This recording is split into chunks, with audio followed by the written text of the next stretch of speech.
Hai sahabat evangelis semua.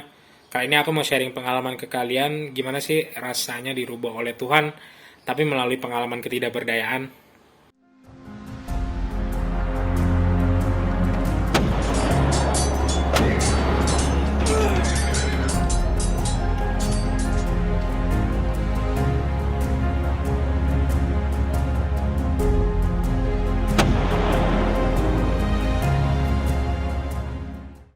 Semua tuh diawali ketika aku sebagai seorang Katolik gitu ya.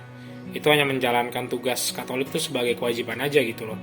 Pergi ke gereja, misa, berdoa, dan join ke komunitas.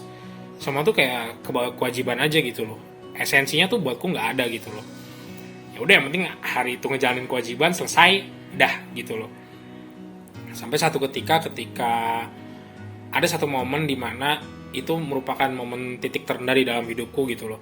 Ketika papaku harus berhenti kerja dan karena penyakit gitu ya.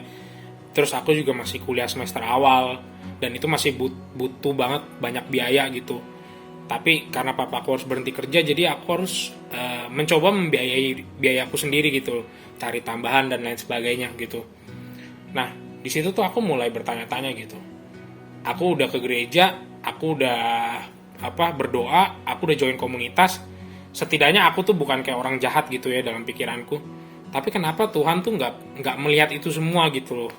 Kayak Tuhan tuh membiarkan aku untuk menjalani ini semua tuh sendirian gitu loh. Kayak di situ tuh mulai berpikir kayak apa semua yang udah aku lakuin tuh sia-sia gitu loh istilahnya. Sampai akhirnya aku tuh dikenalin ke komunitas yang namanya Ayo Sekolah Ayo Kuliah dia.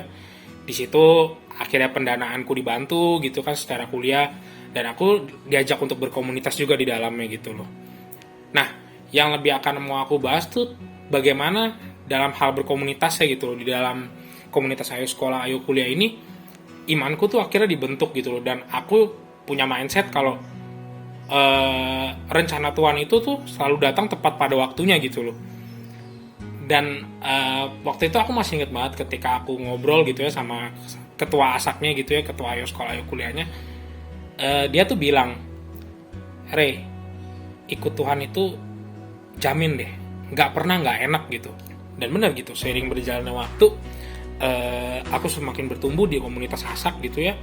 Aku semakin mengucap syukur gitu sama Tuhan, punya cara pandang perspektif baru juga.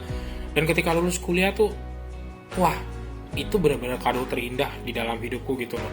Aku bisa semakin kenal Tuhan, terus aku bisa lulus, ngelihat keluarga aku juga seneng gitu kan.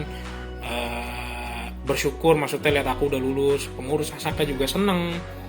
Kayak semuanya itu Tuhan udah pertemukan dengan tepat pada waktunya gitu loh. Makanya saat aku berdoa gitu ya setelah semuanya itu selesai, aku cuma berdoa gini bilang ke Tuhan, Tuhan, aku tahu aku nggak bisa ngebalikin semua materi yang udah Tuhan kasih ke aku gitu loh.